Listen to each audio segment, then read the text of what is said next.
When Roy Williams' first play, No Boys Cricket Club, launched him into the London theatre world in 1996, it was celebrated for the audacity and range of its theatrical imagination. At a time when new playwrights were often being encouraged to write simple plays for studio theatres, Roy Williams wrote a play that travelled across oceans, across continents and back in time, charting the life of a woman inspired by his own mother. He was part of a generation of playwrights, many of whom wrote out of different agendas and with different perspectives, who together re-energised British playwriting forever. The play was the start of a career that has been defined by its prolific energy, dramaturgical range, and insistent interrogation of the existential nature of identity.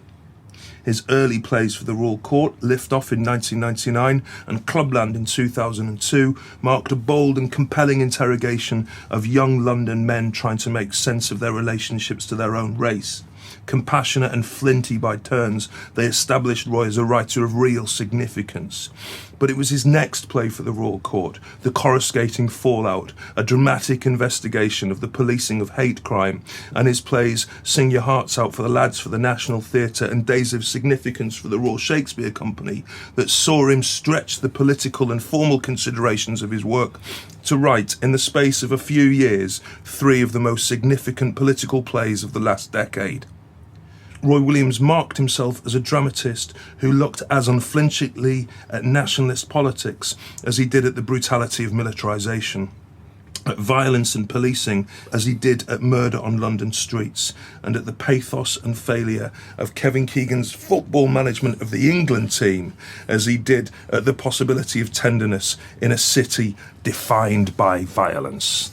The following decade has seen his search expand. He's written adaptations of films and novels for theatres on both sides of the Atlantic.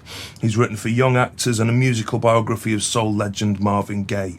His most recent play, produced by the Royal Court, The Ferocious and Tender Sucker Punch, brilliantly directed by Sacha Wares in 2010, saw his typical tenderness and savagery staged with a deftness and ambition that matched his writing. He is a writer compelled by many ideas and many worlds, and has also been celebrated for the honesty and dignity with which he has dramatised Black Britain.